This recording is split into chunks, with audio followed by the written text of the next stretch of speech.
नमस्कार दोस्तों, स्वागत है आपका सीपी स्मार्ट क्लासेस में। दोस्तों, शिक्षा शास्त्र विषय के 100 असिस्टेंट प्रोफेसर चयनित कर लिए गए हैं और ये रिजल्ट काफ़ी दिन से अवेटेड था और ये रिजल्ट अब जारी कर दिया गया है। लंबी प्रतीक्षा के बाद अशासकीय सहायता प्राप्त एडेड डिग्री कॉलेजों के लिए असिस्टेंट प्रोफेसर पद की भर्ती का रिजल्ट जारी हो गया है। सुप्रीम कोर्ट के निर्देश पर उत्तर प्रदेश उच्चतर शिक्षा सेवा आयोग ने शुक्रवार को 100 पदों का रिजल्ट जारी किया। चयनितों में 28 महिला सहित 31 सामान्य वर्ग, 5 महिला सहित 17 ओबीसी और 4 महिला सहित 12 अनुसूचित जाति के अभ्यर्थी शामिल हैं। यानी कि सब मिला के 28 महिला हैं 71 सामान्य में और 5 महिला हैं 17 ओबीसी में और 4 महिला हैं 12 अनुसूचित जाति के अभ्यर्थियों में। तो आयोग ने 18 से 27 फरवरी तक अभ्यर्थियों का इंटरव्यू लिया था।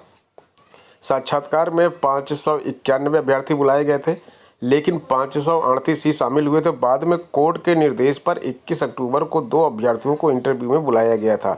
उच्चतर शिक्षा सेवा आयोग ने विज्ञापन संख्या 47 के तहत 35 विषयों में 1150 पदों की भर्ती निकाली थी। इसके तहत 34 विषयों का रिजल्ट जारी हो चुका है, लेकिन शिक्षा शास्त्र में एमए व एमएड डिग्री समतुल्य होने को लेकर विवाद चल रहा था। अभ्यर्थियों ने इसको लेकर सुप्रीम कोर्ट में याचिका दाखिल की थी। कोर्ट ने अभ्यर्थियों के पक्ष में निर्णय देते हुए सबको शामिल करने व 2 अभ्यर्थियों को इंटरव्यू में शामिल होने का निर्देश दिया था। इसी के साथ विज्ञापन संख्या 47 के तहत असिस्टेंट प्रोफेसर पद की भर्ती पूरी हो गई। अब नया विज्ञापन इसका आना है और उसमें 2016 पदों का ये विज्ञापन आएगा। 1 हफ्ते के अंदर ये विज्ञापन आना है। तो जो लोग इस परीक्षा में असिस्टेंट प्रोफेसर बनने से चूक गए हैं वो नए परीक्षा की तैयारी करें। और यहाँ पे देखिए दोस्तों, एक और चीज़ लिखी हुई है कि एक का अभ्यर्थन निरस्त कर दिया गया था। विषय में क्रमांक 113 पर चयनित दीपेश यादव का अभ्यर्थन निरस्त कर दिया गया है। उप सचिव ने बताया कि इंटरव्यू में दीपेश ने स्नातक द्वितीय श्रेणी में उत्तीर्ण होने का प्रमाण पत्र प्रस्तुत किया था, लेकिन जाँच में उनका प्रमाण पत्र दावे के अनुरूप नहीं मिला था। 2 विषयों की चयन सूची संशोधित भी जारी की गई है। इसमें देखिए कौन से विषय हैं। अर्थशास्त्र व राजनीति शास्त्र विषय की चयन सूची संशोधित की गई है। दोनों विषयों में महिला वर्ग के लिए विज्ञापित पदों में महिला महाविद्यालयों में पद नहीं था। इस पर पदों के सापेक्ष परिणाम घोषित करने के लिए महिला अभ्यर्थियों ने इलाहाबाद हाईकोर्ट में याचिका दाखिल की थी। कोर्ट के निर्देश पर महिला महाविद्यालयों के सापेक्ष अतिरिक्त सूची में सम्मिलित किया गया है। 31,277 चयनित शिक्षकों के 69,000 शिक्षक भर्ती के जो शिक्षक हैं, नवनियुक्त शिक्षकों का ऑनलाइन स्कूल आवंटन शुरू किया जाएगा। अपलोड सॉफ्टवेयर के माध्यम से निर्देश जारी किए गए हैं। लॉगिन आईडी और पासवर्ड जल्द ही मुहैया कराई जाएंगे। बेसिक शिक्षा परिषद ने प्राथमिक स्कूलों में नवनियुक्त 3,277 शिक्षकों का ऑनलाइन आवंटन कराएगा। प्रेरणा पोर्टल पर अपलोड सॉफ्टवेयर के माध्यम से प्रक्रिया पूरी करने का आदेश परिषद सचिव प्रताप सिंह बाघेल ने जारी किया है। लॉगिन आईडी, पासवर्ड व यूजर आईडी जल्द ही जिलों को भेजे जाएंगे। बीएसए व शिक्षक विद्यालयों का चिन्हांकन करने का निर्देश है। इसमें सबसे पहले दिव्यांग महिला व पुरुष को स्कूल आवंटित होगा। इसके बाद अन्य शिक्षकों को स्कूल का ऑनलाइन विकल्प देने का अवसर मिलेगा। 69,000 शिक्षक भर्ती के सापेक्ष 31,277 सहायक अध्यापकों का नियुक्ति पत्र सौंपा जा चुका है। उन्हें विद्यालयों में तैनाती करने के समय सारणी जारी हो चुकी है। परिषद सचिव ने सभी बीएसए को आदेश दिया कि वो नए शिक्षकों को उन स्कूलों में न भेजें जहां आरटीई नियमावली 2011 के तहत अध्यापक तैनात हों। इसमें सबसे पहले शिक्षकों को चिन्हित कराना है। दिव्यांग महिला व पुरुष सूची के बाद भर्ती में प्राप्त गुणांकों के आधार पर महिला शिक्षकों के अंत में पुरुषों की सूची तैयार होगी। तो सबसे पहले दिव्यांग, फिर महिला, फिर पुरुष, इस तरह से आपकी ये सूची तैयार होगी। समय सारणी आपकी क्या बनाई गई है? 26 से 28 अक्टूबर तक काउंसलिंग कराई जाएगी। विद्यालय आवंटन की कार्रवाई 29 और 30 अक्टूबर को की जाएगी। 31 अक्टूबर से 3 नवंबर तक आवंटित विद्यालय होंगे। अब देखिए यहाँ पे एक चीज़ और है कि एलटी ग्रेड के छात्रों को कल नियुक्ति मिल चुकी है और उन्होंने कुछ लोगों ने तो अपने कॉलेज में ज्वाइन भी कर लिया और बाकी जो है वो ज्वाइन कर लेंगे मंडे को। तो उनको तो कॉलेज आज पता चल गया, लेकिन 69,000 शिक्षक भर्ती के जो छात्र हैं जिनको ज्वाइनिंग लेटर 16 तारीख से मिला हुआ है, उनको आज तक अपने स्कूल के बारे में, अपने विद्यालय के बारे में पता नहीं है कि कौन सा विद्यालय, कौन सा स्कूल उनको मिलने वाला है।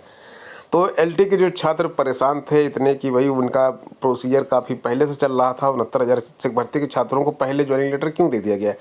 तो देखिए, दोनों तरफ से चीज़ें ठीक हुई। 69,000 शिक्षक भर्ती होकर ज्वाइनिंग लेटर पहले मिल गया, जिले उनको पहले आवंटित हो गए। तो यहाँ पे एक खुशी एलटी ग्रेड के छात्रों के लिए भी है कि उनको उनकी नियुक्ति पहले हो रही है। उनके नियुक्ति मतलब कॉलेज में जाके जो नियुक्ति होती है वो पहले हो रही है। हालांकि नियुक्ति तो उनकी थोड़ी लेट हो गई है, लेकिन कॉलेज में वो पहले पहुंच रहे हैं और 69,000 शिक्षक भर्ती के छात्र बाद में पहुंच रहे हैं। एलटी ग्रेड के छात्रों को नियुक्ति पत्र देकर सीएम ने पूछा, मेहनत से पढ़ाएंगे ना? तो ये खुशी का दिन था कल, और एलटी ग्रेड के सभी छात्रों को ज्वाइनिंग मिल गई है। नियुक्ति पत्र उनको मिल चुका है। कुछ लोगों ने ज्वाइन किया, कुछ लोग अभी ज्वाइन कर लेंगे। तो ऐसे मौके पर सीएम ने पूछा है कि भाई मेहनत से आप पढ़ाएंगे ना, आप कॉलेज में जा रहे हैं। और यहाँ पे देखिए एक चीज़ और लिखी है, लोक सेवा आयोग में पूरा परिवर्तन हो गया है। लोक सेवा आयोग में क्या परिवर्तन हो गया है आपको बताते हैं। एलटी ग्रेड शिक्षक स्मिता जायसवाल ने पूरी चयन प्रक्रिया को पारदर्शी बताते हुए लोक सेवा आयोग की तारीफ की। इस पर मुख्यमंत्री ने कहा, अब तो लोक सेवा आयोग को आपने देखा होगा पूरा परिवर्तन हो गया है। अब तो कोई वहाँ शिकायत नहीं कर सकता, क्योंकि सबको मालूम है कि वहाँ पर जो भी गड़बड़ी करेगा तो उसके बाद वहाँ से उसका दूसरा रास्ता केवल जेल में जाता है। इशारा है एक सीएम साहब का, क्योंकि अभी कुछ ही दिन पहले लोक सेवा आयोग में गड़बड़ी हुई थी और उसमें जेल की हवा भी खानी पड़ी थी लोगों को। टीजीटी पीजीटी 2016 की बात कर लेते हैं। अभ्यर्थी यहाँ पे तैनाती मांग रहे हैं और इसमें लिखा हुआ है कि टीजीटी पीजीटी 2016 भर्ती में विभिन्न विषयों के लिए चयनित दर्जनों शिक्षक तैनाती के लिए भटक रहे हैं। इन शिक्षकों ने शुक्रवार को उत्तर प्रदेश माध्यमिक शिक्षा सेवा चयन बोर्ड के सामने प्रदर्शन किया। चयन बोर्ड ने पैनल जारी कर दिया, लेकिन स्कूलों में तदर्थ शिक्षक तैनात होने, जनशक्ति निर्धारण के बाद पद समाप्त होने, पदोन्नति से पद भर जाने, अल्पसंख्यक संस्था में आवंटन होने, बालक की जगह बालिका वर्ग का आवंटन होने आदि कारणों से परिणाम घोषित होने के महीनों बाद भी तैनाती नहीं मिल सकी है। अपर शिक्षा निदेशक माध्यमिक डॉक्टर महेंद्र देव ने 7 सितंबर तक ऐसे अभ्यर्थियों से प्रतिवेदन मांगे थे जिनकी तैनाती किन्हीं कारणों से नहीं हो सकी है, लेकिन उनके स्तर से भी कोई कार्रवाई नहीं हुई। रविन्द्र नाथ यादव, राजीव त्यागी, अखिल, धीरज, ये सब लोग यहाँ पे तैनाती की मांग करने वाले छात्रों में शामिल रहे।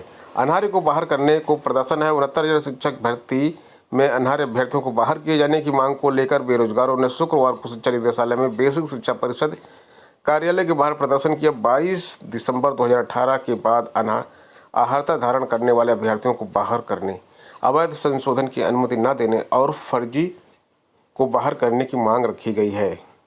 इसी से संबंधित एक और न्यूज देख लेते हैं।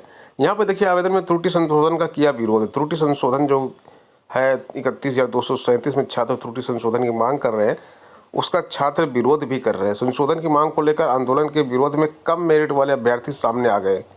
इन अभ्यर्थियों ने शुक्रवार को सचिव बेसिक शिक्षा परिषद कार्यालय पहुंचकर एक ज्ञापन प्रमुख सचिव बेसिक शिक्षा विभाग को देकर उनसे मांग की कि आवेदन में त्रुटि संशोधन का मौका न दिया जाए। बेसिक शिक्षा राज्य मंत्री सतीश द्विवेदी की घोषणा के बाद कि जब तक पूरे पद भर नहीं जाते काउंसलिंग जारी रहेगी के निर्णय के बाद कम मेरिट वाले अभ्यर्थियों में उम्मीद जगी है। उनका कहना है कि आवेदन में गड़बड़ी करने वालों की मांग मान ली गई तो उनके चयन की संभावना खत्म हो जाएगी। इन अभ्यर्थियों ने आवेदन में गलती करने वालों को मौका देने की दशा में न्यायालय जाने की भी चेतावनी दी है। 31,277 की बात करते हैं। यहाँ पे देखिए, नियुक्ति पत्र वितरण में नियमों की अनदेखी की बात की जा रही है और यहाँ पे प्रतियोगियों का आरोप है कि जिलों में चयन समिति ने नियमों की अनदेखी करते हुए नियुक्ति पत्र वितरित किए हैं। ऐसे अभ्यर्थियों को नियुक्ति दी गई है जिनके प्राप्तांक संशोधन से मेरिट प्रभावित हुई है। वहीं जो अभ्यर्थी बीटीसी, डीएलएड व बीएड आदि प्रशिक्षण परीक्षाएं उत्तीर्ण नहीं हैं, उन्हें भी नियुक्ति दे दी गई है। फर्जी सेना की भर्ती निकाली गई है और 13 जिले के छात्र इसमें प्रभावित हो सकते हैं, उनको टारगेट किया जा रहा है। इसमें लखनऊ भी जिला शामिल है। तो छात्र सावधान रहें और इस तरह की भर्ती कि कोई भविष्य इसमें जो है अभी आपको सावधानी ये बरतनी पड़ेगी। इस तरह का हूबहू नोटिफिकेशन कोई भी जारी कर सकता है, तो आपको इससे सतर्क रहना है। सोशल मीडिया पर एक ओपन भर्ती का कार्यक्रम वायरल हुआ है। सेना की कोई भर्ती निकट भविष्य में नहीं है प्रस्तावित। तो अभी सेना की कोई भर्ती प्रस्तावित नहीं है, आप लोग जान लीजिए। कोई भी भर्ती नहीं होने जा रही सेना की। जब होगी तो उसकी जानकारी आपको दी जाएगी। अभी आप इस तरह का कोई विज्ञापन आपको दिखाई दे तो उसके बारे में बिना जानकारी किए फॉर्म मत भरिए, अप्लाई मत करिए। सहकारिता भर्ती घोटाले में आरोपियों पर दर्ज होगा केस। सहकारी संस्थागत सेवा मंडल के तत्कालीन अध्यक्ष व कोऑपरेटिव बैंक के 2 पूर्व प्रबंधक, निदेशक, सचिव व कंप्यूटर एजेंसी सहित 7 के खिलाफ एफआईआर दर्ज की गई है। इसके बारे में आपको बता दें कि कोऑपरेटिव बैंक में सहायक प्रबंधक, सामान्य व सहायक प्रबंधक, कंप्यूटर सहित अन्य पदों पर भर्ती का एक घोटाला हुआ था, जिसके बारे में एसआईटी रिपोर्ट स्वीकार कर चुकी है। और साथ ही सहकारी संस्थागत सेवा मंडल के तत्कालीन अध्यक्ष राम जतन यादव सहित कोऑपरेटिव बैंक के 2 तत्कालीन प्रबंध निदेशकों, सेवा मंडल के तत्कालीन सचिवों सहित संबंधित कंप्यूटर एजेंसी तथा अन्य के खिलाफ धोखाधड़ी एवं साजिश अन्य कठोर धाराओं में रिपोर्ट दर्ज कर मुकदमा चलाने का आदेश भी दिया जा चुका है। तो अब इसमें जो है कार्रवाई होगी और इस तरह की जो फर्जी भर्ती की गई थी उसमें जो है अब कार्रवाई होने की पूरी संभावना बढ़ गई है। 69,000 शिक्षक भर्ती की बात फिर कर लेते हैं। यहाँ पे देखिए, दिव्यांग आरक्षण कोटे के आदेश के अधीन है। तो ऐसी बात की जा रही है कि जो दिव्यांग आरक्षण का जो कोटा दिया गया है वो आदेश के अधीन दिया गया है। और जो इसमें मांग की जा रही थी कुछ छात्रों में कि इसमें विसंगतियां हैं, ये सही से लागू नहीं किया गया है, तो उसका स्पष्टीकरण है। हाई कोर्ट की खंडपीठ ने 69,000 शिक्षक भर्ती मामले में दिव्यांग अभ्यर्थियों को 4% आरक्षण लाभ दिए जाने की याचिका पर दिए गए आदेश में कहा कि याचिका में उठाए गए मुद्दों की विषय वस्तु से संबंध में पक्षकारों यानी कि राज्य सरकार व अन्य द्वारा की गई कोई कार्रवाई याचिका के अंतिम परिणाम या कोर्ट के अग्रिम आदेशों के अधीन होगी। तो अभी भर्ती का जो भी प्रोसीजर चल रहा है वो आगे जो आदेश आएगा उसके अधीन माना जाएगा। इस मामले में राज्य सरकार की तरफ से जवाबी हलफनामा पेश किया जा चुका है। न्यायमूर्ति राजन राय ने यह आदेश याची राम किशोर व कई अन्य दिव्यांग अभ्यर्थियों की याचिका पर दिया। याचियों का कहना था कि सहायक अध्यापकों के लिए हो रही शिक्षक भर्ती में शारीरिक रूप से विकलांग अभ्यर्थियों को नियमानुसार 4% का आरक्षण लाभ दिया जाना चाहिए। याचियों की ओर से अधिवक्ता का आरोप था कि इस भर्ती में कानून व नियम के अनुसार 4% व विकलांग आरक्षण लाभ मिलना चाहिए, लेकिन सरकार व संबंधित विभाग विकलांग लोगों की अनदेखी कर रहे हैं। तो आपको दिखा देते हैं कि किस जिले में कितने महिला विकलांग, किस जिले में कितने पुरुष विकलांग को नौकरी दी गई है। 31,277 में लिस्ट है हमारे पास, आपको दिखाते हैं। ये देखिए, 31,277 छात्रों की पोस्टिंग की पूरी लिस्ट है। दिव्यांग वोमेन किस जिले में कितने हैं, जैसे कि आगरा में 5 दिखाई दे रहे हैं, आपको अलीगढ़ में 4 दिखाई दे रहे हैं, अम्बेडकर नगर में 7, अमेठी में 0, अमरोहा में 1। तो इस तरह से ये लिस्ट दिव्यांग वोमेन की है। ये दिव्यांग मेन की लिस्ट है। 10,410 इस तरह दिखाई दे रहा होगा। अदर वोमेन मतलब कि वो वोमेन जो दिव्यांग नहीं है, अदर पुरुष जो दिव्यांग नहीं है। तो आगरा में कितनी वैकेंसी थी? 674 वैकेंसी थी। अब 674 वैकेंसी में 5 आगरा के दिव्यांग लोगों को लिया गया है जो वुमेन है, और 10 मेन को लिया गया है। तो 15 दिव्यांग लोगों को इसमें लिया गया है। ठीक है, 15 दिव्यांग लोगों को इसमें लिया गया है आगरा की वैकेंसी में। और आगे बात करते हैं ये टोटलिटी में कितना जाता है। देखिए यहाँ पे 322 दिव्यांग वुमेन, 605 दिव्यांग मेन, और वैकेंसी कितनी है? 31,277। ये डिस्ट्रिक्ट वाइज लिस्ट है, आप देख सकते हैं इसको। और एक बात और आपको बता दें, 31,277 लोगों को नियुक्ति दी गई है, जिसमें 10,190 महिला हैं और 20,160 पुरुष हैं। दिव्यांग को छोड़कर 927 दिव्यांग हैं।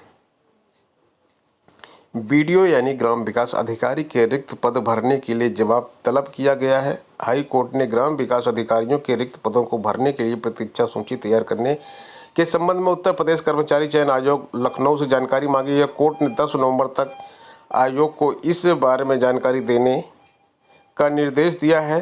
धर्मराज और 13 अन्य की याचिकाओं पर यह आदेश न्यायमूर्ति अजय भनोट ने दिया है।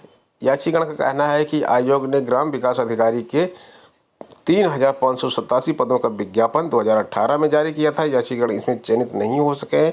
पदों पर नियुक्ति के बाद भी कई पद भरे नहीं गए हैं। याचिकाकर्ता ने मेरिट के अनुसार इन रिक्त पदों पर नियुक्ति की मांग को लेकर हाई कोर्ट में याचिका दाखिल की थी। हाई कोर्ट ने 9 अगस्त 2018 को आयोग को याचिकाकर्ता के दावे पर विचार करने का आदेश दिया। इस आदेश के खिलाफ आयोग की पुनर्विचार अर्जी कोर्ट ने खारिज कर दी। तो ये अगर वेटिंग लिस्ट निकलती है और तो कुछ छात्रों को ज़रूर इसमें मौका मिलेगा। तो दोस्तों ये थी आज की अपडेट। मिलते हैं नेक्स्ट वीडियो में नई अपडेट के साथ। धन्यवाद।